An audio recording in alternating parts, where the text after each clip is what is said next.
ఓం నమ శివాయ. అందరికీ నమస్కారం అండి. ఈరోజు ఈ వీడియో ద్వారా వృషభ రాశి వారి యొక్క జాతక ఫలితాల గురించి తెలుసుకుందాం. వీరి యొక్క జీవితానికి సంబంధించినటువంటి ప్రధానమైనటువంటి అంశాలు ఏమిటి, అదేవిధంగా ఆగస్టు 26వ తేదీ బుధవారం రోజున మీ జీవితంలో సాధారణంగా వచ్చి వెళ్ళిపోయేటువంటి రోజులైతే కావండి. అయితే మొదటి దశలో ఇది అంతా కూడాను ముఖ్యంగా ఒక విషయం అయితే మీకైతే అర్థమవుతుంది. ఇంతకాలం మీరు ఒక వ్యక్తి గురించి అనుకున్నటువంటి మాట ఒకటి, ఆ వ్యక్తి మనసులో ఉన్నటువంటి అసలు ఆలోచన మరొకటి అనేసి మీకు ఒక చిన్న సంకేతం ముందుగానే వస్తుందన్నమాట. ఇది అంతా కూడా మొదట మీకు ఒక పెద్ద సంఘటనలాగా కనిపించినా కానీ ఆ యొక్క చిన్న సంకేతం వెనుక ఉన్నటువంటి అర్థాన్ని అయితే మీరు పట్టుకున్న తర్వాత గతంలో జరిగినటువంటి కొన్ని విషయాలను మీరైతే కొత్తగా చూసేటువంటి పరిస్థితి కూడా మీకైతే ఎదురవుతుందన్నమాట. అప్పుడు ఆయన ఈ విధంగా ఎందుకు మాట్లాడారు, ఆ రోజు ఎందుకు ఈ విధంగా ప్రవర్తించారు, నాకు చెప్పకుండా అనేటువంటి విషయం మీ ముందు దాచారు అనేటువంటి ప్రశ్నలు కూడా ఒకదాని తర్వాత ఒకటి సమాధానాలుగా కదలడం అయితే మీకైతే మొదలు కాబోతుంది.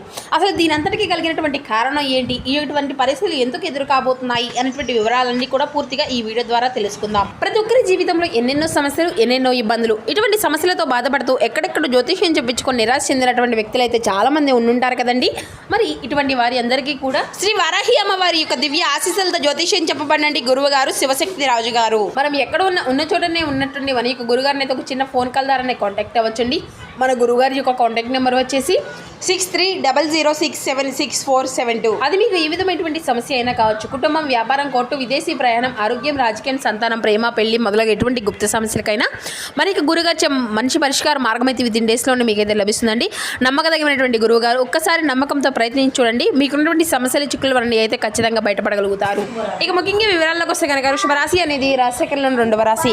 కృతికా నక్షత్రం 2, 3, 4 పాదాలు, రోహిణి నక్షత్రం 1, 2, 3, 4 పాదాలు, వృషభ నక్షత్రం 1, 2 పాదాల్లో జన్మించిన వ్యక్తులు ఈ యొక్క వృషభ రాశి పరిధిలోకి వస్తారు. ఈ యొక్క వృషభ రాశి వారికి అధిపతి శుక్రుడు. ఇక మీకు రేపటి రోజున ఇది అంతా కూడా ఒక ద్వాదశ స్థానం అండి. జ్యోతిష్యపరంగా ద్వాదశ స్థానము అంటే మన కళ్ళకు దూరంగా జరిగేటువంటి విషయాలు, మనకు తెలియకుండా జరిగేటువంటి వ్యవహారాలు, లోపల దాచుకున్నటువంటి భావాలు, ఖర్చులు, ఏకాంత ఆలోచనలు వంటి అంశాలను ముందుకు తీసుకువెళ్తుంది. అందుకే ఈ సమయంలో నీకు ఒక విచిత్రమైనటువంటి అనుభూతి అయితే వస్తుంది. ఎవరు మీతో మాట్లాడుతున్నప్పుడు వాళ్ళు చేసేటువంటి మాటలు కంటే వాళ్ళు చెప్పకుండా వదిలేసినటువంటి విషయం మీకు దృష్టిని ఎక్కువగా ఆకర్షిస్తుంది. ఒక వ్యక్తి మీతో సాధారణంగా మాట్లాడినా ఆ యొక్క మాటల మధ్యలో దాగి ఉన్నటువంటి మార్పులను మీరైతే గుర్తించే స్థితిలోకి వస్తారు.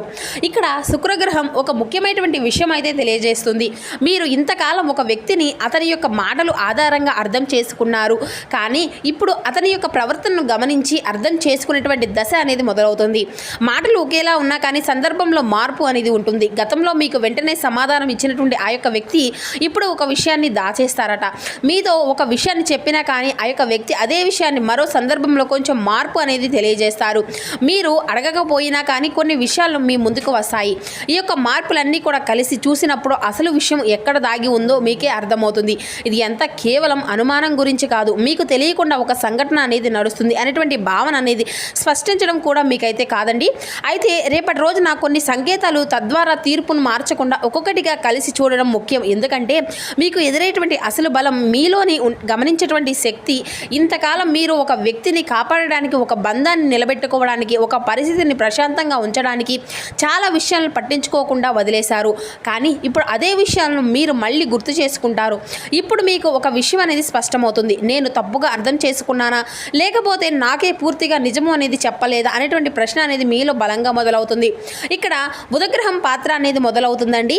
అయితే ఈ యొక్క రాశిలో ఉన్నప్పుడు ఈ యొక్క రాశి వారికి బుధుడు సమాచారం, మాట, సందేశము, సంభాషణ, ఆలోచన, వివరాలను సూచించేటువంటి గ్రహం.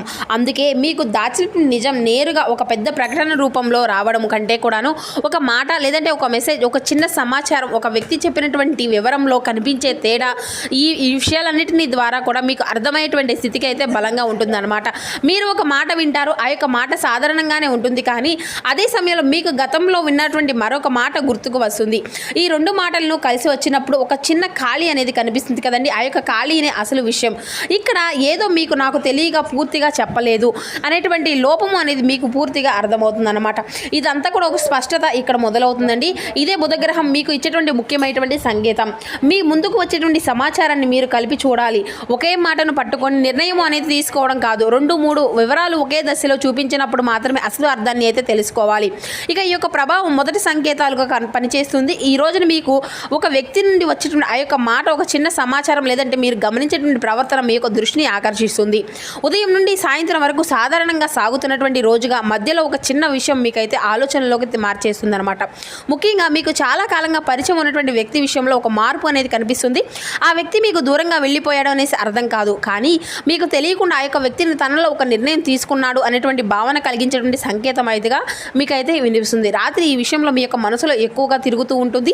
మీరు గతంలో జరిగినటువంటి ఒక సంఘటన గుర్తు చేసుకుంటారు. ఆ యొక్క రోజున ఈ ఒక వ్యక్తి చెప్పినటువంటి మాటను అంటే ఆ రోజు జరిగినటువంటి ఒక చిన్న సంఘటన తరువాత వచ్చినటువంటి మార్పు ఇవన్నీ కూడా ఒక్కసారిగా గుర్తుకు వస్తాయన్నమాట. ఇక అక్కడ ఏమవుతుందంటే మీకు ఒక కనెక్షన్ అనేది కనిపిస్తుందండి. అప్పుడు నాకు అంతా కూడా అర్థం కాలేదు కదా, ఇప్పుడు అంతా కూడా అర్థమవుతుంది అనేటువంటి భావన అయితే మీకు కలుగుతుంది. ఇదే రేపటి రోజున మీ యొక్క జీవితంలో మొదటి తలుపనే చెప్పాలి. అయితే ఇక తులారాశి నుండి 6వ స్థానంలో శనిగ్రహం మీనంలోకి సంచరిస్తూ ఉంటాడు. అయితే ఈ యొక్క వక్రస్థితిలో అంతా కూడా మీకైతే కొనసాగుతున్నారు. లాహిరి సీరియల్ లెక్కల ప్రకారం ఈ సమయంలో శని మీనంలో సుమారు 20 డిగ్రీల వద్ద ఉన్నారు. 6వ స్థానం అంటే పనిపోటీ బాధ్యత అప్పగించిన యొక్క పనిని పూర్తి చేయడము, రోజువారీ క్రమశిక్షణ, అడ్డంకులను దాటడం వంటి అంశాలు అన్నిటినీ కూడా సూచిస్తుంది. శని ఇక్కడ ఉన్నప్పుడు ఒక్కసారి తలుపులు తెరుచుకోవడం కంటే కూడాను మీరు వదిలిపెట్టకుండా పట్టుకున్నటువంటి పని చివరకు ఫలితం చూపించేటువంటి దిశలు, పరిస్థితులు అయితే కనబడుతున్నాయి. ఇక ఇక్కడ ఒక విషయం అయితే చాలా ముఖ్యమైనదండి. మీరు గతంలో ఒక పని అనేది మొదలుపెట్టి మధ్యలో ఆపేశారు. ఇంకొక ప్రయత్నం అనేది స్పందన రాక వెనక్కి తగ్గారు. మరొక విషయం, ఇది అంతా కూడా నాకు సరైనటువంటి దారినే అనేసి మీరే అంటే మీకు మీరుగానే ప్రశ్నించుకున్నారు. కానీ ఇక్కడ నుండి ఒక మార్పు అనేది మొదలు కాబోతుంది అనమాట. ఇక ప్రతి ఒక్క విషయానికి వెంటనే ఫలితము అనేది రావాలని చూడకుండా ఏదో ఒక నిజము అనేది మీ యొక్క జీవితానికి అవసరమో దానిపైన దృష్టి పెట్టడం మొదలు పెడతారు. శని మీకు ఇచ్చేటువంటి బలం ఇదే తొందర అనేది తగ్గిస్తుంది, నిర్ణయం అనేది నిలబడుతుంది. మొదట మార్పు మీ యొక్క పని విధానంలో కనిపిస్తుంది. చాలా రోజులుగా పెండింగ్లో ఉన్న పని మీ ముందుకు తీసుకువస్తుంది అనమాట. ఇది ఎప్పుడో పూర్తి చేయాలి అనేసి పక్కన పెట్టినటువంటి విషయం మళ్ళీ మీ చేతికి వస్తుంది. మొదటి అంతా కూడా భారంగా అనిపిస్తుంది. ఎందుకంటే ఆ యొక్క పనిని పూర్తి చేయడానికి మళ్ళీ సమయము అనేది పెట్టాలి, కొన్ని విషయాలను సరి చేసుకోవాలి, కొన్ని ఒప్పుకోవాలి. కానీ అదే పని మీకు కొత్త దారిని అయితే తీసుకువస్తుంది అనమాట. మీరు వదిలేసినటువంటి చోట మీకు మరోసారి అవకాశం ఎందుకు వచ్చింది అనేటువంటి విషయం కూడా అర్థమవుతుంది. శని వక్రస్థితిలో ఉన్నప్పుడు గతంలో పూర్తి కాని విషయాలను మళ్ళీ మీ ముందుకు రావడము, అదే జ్యోతిష్య భావన ఇక్కడ అంతా కూడా బలంగా ఉంటుంది. కానీ ఈసారి పరిస్థితి అంతా కూడా పాతిదానిలా ఉండదండి. గతంలో మీరు ఎందుకు అంటే ఎవరు చేశారు, ఎవరు చూశారు, ఇప్పుడు మనం చర్య అనేది తీసుకోవాలి, గతంలో ఎప్పుడు జరిగింది అనేసి అంతా కూడా అడుగుతూ ఉంటారు. ఇక ఇప్పుడైతే నేను ఏం చేయాలి అనేటువంటి దిశలో ఆలోచన అనేది మారుతుంది. ఇక మీకు ఒక విషయం అనేది చెప్పాలి. చాలాసార్లు మనం ఆ యొక్క అవకాశాలను కోల్పోయాము అనేసి అనుకుంటూ ఉంటారు. కానీ కొన్ని అవకాశాలు మనం సిద్ధంగా లేనప్పుడు కూడా మన దగ్గరకు వచ్చినా ఉపయోగపడవు కదా. శని ఇచ్చేటువంటి పాఠము అదే. ఆలస్యం అనేది అంటే ఆలస్యం కంటే ముగింపు అనేది కాదండి. ఆలస్యం తద్వారా మీరు ఎంత బలంగా నిలబడగలుగుతారు అనేటువంటి అసలు పరీక్ష. ఇప్పుడు మీ యొక్క పరిస్థితిలో అదే జరుగుతుందన్నమాట. ఒకప్పుడు మీరు వదిలేసినటువంటి పని అనేది ప్రయత్నము లేదంటే లక్ష్యం మళ్ళీ మీ దృష్టిలోకి వస్తుంది. కానీ దాన్ని అయితే మీరు ఈసారి ఒక పిల్లల ఆటలా తీసుకోరు. ఇది అంతా కూడా పూర్తి చేయాలి అనేటువంటి గట్టి నిర్ణయం మీలో ఉంటుందన్నమాట. ఇక ఈ విషయంలో మరింత ముఖ్యమైనటువంటి రోజు అండి. ఈ రోజున ఆ యొక్క బాధ్యత అనేది పెరుగుతుంది.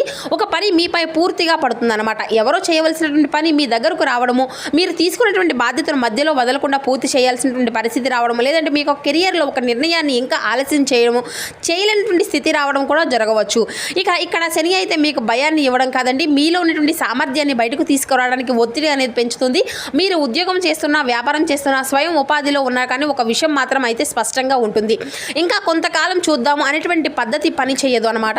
ఒక నిర్ణయం అనేది తీసుకోవాలి, అది అంతా కూడా పూర్తి చేయాలి. పాత పెండింగ్ను అంతా కూడా ముగిసివేయాలి, ఒక కొత్త పద్ధతిని మొదలు పెట్టాలి. మీరు ఎప్పటి నుండో వాయిదా వేసినటువంటి పని అంతా కూడా మీ ముందుకు వచ్చినప్పుడు దాన్ని మళ్ళీ వాయిదా వేయకుండా పూర్తి చేయాలి అనేటువంటి పట్టుదల అయితే మీకైతే పెరుగుతుందని చెప్పాలి. ఎందుకంటే ఇది అంతా కూడా ఇక్కడ శని మరొక పరీక్ష అనేది మీకు మొదలవబోతుంది. మీతో పోటీ పడుతున్నటువంటి వాళ్ళని చూసి మీ యొక్క వేగాన్ని నిర్ణయించుకోండి. ఎవరో మీ ముందుకు వెళ్తున్నారు, ఎవరో ఎక్కువ సంపాదిస్తున్నారు, ఎవరో కొత్త పనిని మొదలు పెడుతున్నారు అనేసి చూసి మీ యొక్క దారిని అయితే మార్చుకోకండి. ఇక ఇప్పుడు అవసరమైనటువంటిది అంతా కూడా పోలిక కాదు, స్థిరత్వం. మీ యొక్క పని మీకు ఫలితం ఇవ్వడానికి ఎంత సమయం అనేది పట్టుతుందో కంటే కూడాను మీరు దాన్ని ఎంత నిజాయితీగా కొనసాగిస్తున్నారు అనేదే ముఖ్యం. ఒకప్పుడు మీకు నేను ఇంత కష్టపడుతున్నా కానీ ఎందుకు ఫలితం అనేది రావడం లేదు అనేటువంటి బాధ ఉండేది కదా. ఇప్పుడు అదే ప్రశ్నకు సమాధానం మీ యొక్క చర్యల్లో కనిపిస్తుంది. ఏ పని మధ్యలో ఆగిపోయిందో, ఏ పని మీరు పూర్తి చేయలేదు, ఎక్కడ మీరు క్రమంగా కోల్పోతున్నారు, ఏ నిర్ణయాన్ని మీరు పదే పదే వాయిదా వేశారు, ఇటువంటి ప్రశ్నలన్నిటికీ కూడా సమాధానం వెతికితే మీ ముందు అడ్డంకికి బయట వ్యక్తితో లేదనేసి ఆ యొక్క పాత పద్ధతిలో ఉంటుంది అనేసి మీకైతే పూర్తిగా అర్థమవుతుంది. ఇదే శనిగ్రహ ప్రభావంలో వచ్చినటువంటి ఒక పెద్ద మార్పు. మనం బయట పరిస్థితిని మార్చాలి అని చూసాం కదా, శని మాత్రం ముందుగానే మన యొక్క పద్ధతిని మార్చేశాడు. ఉదయం లేచిన సమయం నుండి పూర్తిగా చేసేటువంటి విధానం వరకు, డబ్బు నిర్వహణ నుండి సమయం అంతా కూడా ఉపయోగించే విధానం వరకు కూడా మీరు చాలా విషయాల్లో క్రమం అనేది తీసుకోవాల్సినటువంటి పరిస్థితులు అయితే చాలా కనిపిస్తున్నాయండి. ఇక రేపటి రోజున తీసుకున్నటువంటి ఒక క్రమశిక్షణ నిర్ణయం తర్వాత నెలల్లో పెద్ద ఫలితాలు పునాది వేస్తుందన్నమాట. ఇక వీరు రేపటి రోజున ప్రయాణంలో చివరి దశకు వచ్చేసాం అనేటువంటి జీవితంలో జాతిన ఒక విషయం గురించి అయితే మొదటిగా సంకేతం అయితే మీకు కనిపిస్తుంది. ఆ యొక్క నిజం అనేది మీలో ఒక గట్టి నిర్ణయాన్ని తీసుకువస్తుంది. ఇప్పుడు ఆ యొక్క నిర్ణయం తర్వాత మీ యొక్క జీవితంలో ఏ మార్పు అనేది మొదలవుతుంది, ఎందుకు ఈ మొత్తం ఫలితాలు కూడా కీలకమైనటువంటి రోజుగా నిలుస్తుంది, మీరు ఇంతకాలం ఎదురు చూసినటువంటి ఫలితం ఏ దిశలో కదులుతుంది అనేటువంటి విషయాన్ని కూడా మీరైతే ఇప్పుడు మనం తెలుసుకుందామండి. ఇక గురుగ్రహం ప్రస్తుతం కర్కాటకంలో సంచరిస్తున్నప్పుడు లాహిరి అయినాంశం ప్రకారం గురుడు కర్కాటకంలో సుమారు 17 డిగ్రీల 35 సెకండ్ల వద్ద ఆశ్లేషం నక్షత్రంలో ఉన్నాడు. అయితే రేపటి రోజున గురుడు కర్కాటకంలో సుమారు 17 డిగ్రీల 57 సెల్సియస్ వద్ద కొనసాగుతున్నప్పుడు ఈ యొక్క రాశి వారికి కర్కాటకం 10వ స్థానం అంటే వ్యక్తి జీవితంలో సాధించినటువంటి స్థానం, బయట ప్రపంచంలో కనిపించేటువంటి ఫలితం, బాధ్యత ద్వారా వచ్చేటువంటి గుర్తింపు వంటి విషయాలను సూచిస్తుంది అనమాట. అదే సమయంలో గురుడి యొక్క ప్రత్యేక దృష్టిలు ఈ యొక్క రాశి వారికి 2వ స్థానాలపై, వృచ్చికంపై 4వ స్థానాలపై, ఎక్కువగా మకరంపై 6వ స్థానంపై, మీనంపై పడుతున్నప్పుడు అందులో 2వ స్థానం ధనము, కుటుంబ సంపద, పొదుపు, మద్దతుల ద్వారా వచ్చేటువంటి విలువ, చేతుల నుండి వనరులతో సంబంధము అనేది కలిగి ఉంటుంది. కాబట్టి మనం ముఖ్యంగా డబ్బు నిలబడేటువంటి విధానము, ఆర్థిక నిర్ణయం, భవిష్యత్తులో భద్రత అనేటువంటి కోణాలపై గురుగ్రహాన్ని అయితే చదువుతూ ఉన్నాం. అయితే రేపటి రోజున అసలు మార్పు ఏంటి అంటే మీకు డబ్బు రావడం మాత్రమే కాదు, డబ్బు వచ్చిన తర్వాత అది ఎక్కడి నుండి వెళ్తుందో అనేటువంటి విషయం దృష్టిలోకి అయితే వస్తుందన్నమాట. ఇంతకాలం ఒక పని కోసం ఖర్చు చేశాము, ఆ యొక్క అవసరం కోసం డబ్బు పెట్టాలి, ఇక ఇంత చోట నుండి కూడా తద్వారా అంతా కూడా మీరైతే తెలుసుకోగలుగుతారు, అంతా కూడా వదిలేస్తూ ఉంటారు. కానీ రేపటి రోజున వచ్చేసరికంటే మీ యొక్క ఆర్థిక పరిస్థితి కొత్తగా చూసిన ఆలోచనలు కూడా మొదలవుతాయి. మీకు ఒక ప్రశ్న అనేది వేసుకుంటూ ఉంటారు, నేను సంపాదించేది ఎంత, దానికంటే నేను నిలబెట్టుకునేది ఎంత అనేటువంటి ప్రశ్న. ఈ 2 ప్రశ్నల మధ్య తేడా చాలా పెద్దది. సంపాదన పెరగడం ఒక విషయం, సంపాదించుకొని నిలబెట్టుకోవడం మరొక విషయం. గురుగ్రహం మీ 2వ స్థానంపై దృష్టి అనేది చేస్తున్నందున ఈ యొక్క సమయంలో ఆర్థిక విలువలు కొత్తగా అర్థం చేసుకునేటువంటి దశ అనేది మొదలవుతుంది. ఉదయం ఈ యొక్క విషయం మీకు ప్రత్యేకంగా అర్థమయ్యేటువంటి సమయం. ఆ యొక్క అంటే మీకు ఆర్థిక నిర్ణయం మీ ముందుకు వస్తుందన్నమాట. ఒక చెల్లింపు గురించి కావచ్చు, లేదంటే ఒక సేవింగ్స్ నిర్ణయం అనేది గురించి కావచ్చు, ఒక పెట్టుబడి గురించి ఆ యొక్క ఆలోచన కావచ్చు, లేదంటే చాలా రోజులుగా మీరు పట్టించుకునే ఒక ఆర్థిక వ్యవహారాన్ని సరిచేసుకునేటువంటి సమయంగా కూడా కావచ్చు. ఇక ముఖ్యమైనటువంటి విషయం, తొందరపడి నిర్ణయం అనేది తీసుకోవడం కాదండి, మీ యొక్క భవిష్యత్తుకు ఉపయోగపడేటువంటి నిర్ణయం అనేది తీసుకోవాలి. గురుగ్రహం కర్కాటకంలో వచ్చే స్థితిలో ఉండడం వల్ల ఈ సమయంలో పెరుగుదల అనేటువంటి భావన బలంగా ఉంటుంది. కానీ జ్యోతిష్య గురువు వచ్చేటువంటి పెరుగుదల అనేది కూడాను కేవలం డబ్బు వస్తుంది అనేటువంటి వాక్యంతో ముగియదు అనమాట. ఇది అంతా కూడా మీకు ఉన్నటువంటి వనరులను సరిగ్గా ఉపయోగించుకోవడం, సరైనటువంటి విలువ ఉన్నటువంటి విషయాలను డబ్బు కేటాయించడం, భవిష్యత్తుపై ఉపయోగపడేటువంటి నిర్ణయం తీసుకోవడం కూడాను ఈ యొక్క గురుగ్రహంలోకి వస్తాయండి. ఇక ఒక విషయం అయితే చాలా బలంగా గుర్తుంచుకోవాలి, మీ చేతికి వచ్చేటువంటి అవకాశం కంటే కూడాను మీరు తీసుకునేటువంటి ఆర్థిక నిర్ణయమే చాలా ముఖ్యమైనది. ఎందుకంటే ఒక అవకాశం అందరికీ ఒకే విధంగా ఫలితం ఇవ్వదు కదా, దాన్ని ఎవరు ఏ విధంగా ఉపయోగించుకుంటారు అనేదే ముఖ్యం. ఈ సమయం మీకు ఇది ఇప్పుడు కావాలి అనేటువంటి ఆలోచన కంటే కూడాను ఇది నాకు నిజంగా అవసరమే అనేటువంటి ఆలోచన అయితే మీకు ఎరుగుతుందండి. ఇంతకాలం మీకు డబ్బు విషయంలో ఒక భాగం ఎక్కడికి వెళ్ళిందో మీకే స్పష్టంగా తెలియనటువంటి పరిస్థితి ఉంటే ఇప్పుడు దాని యొక్క పద్ధతిని తీసుకురావాలనేసి అనిపిస్తుంది. ఖర్చులు గమనించడం, అవసరానికి చెల్లించి తగ్గించుకోవడము, భవిష్యత్తు కోసం మీ యొక్క భాగాన్ని పక్కన పెట్టడము, పెద్ద నిర్ణయానికి ముందు 1-2 సార్లు ఆలోచించడం, ఇవి అన్నీ కూడాను చిన్న విషయాలలా కనిపించినా కానీ అది మీ యొక్క స్థిరత్వానికి ఇవే ఒక పెద్ద పునాదిగా ఉపయోగపడుతుంది. మరి తెలుసుకున్నారు కదండి, రేపటి రోజున మీకు జీవితంలో జరగబడిన పూర్తి కీలక అంశాలన్నీ కూడా మీకు ఏ విధంగా ప్రభావితం చూపించబోతున్నాయి అనేటువంటి వివరణ అంతా కూడా ఈ వీడియో ద్వారా మీకు వివరంగా అర్థమైంది అనుకుంటున్నాను. So thank you for watching, please support my channel.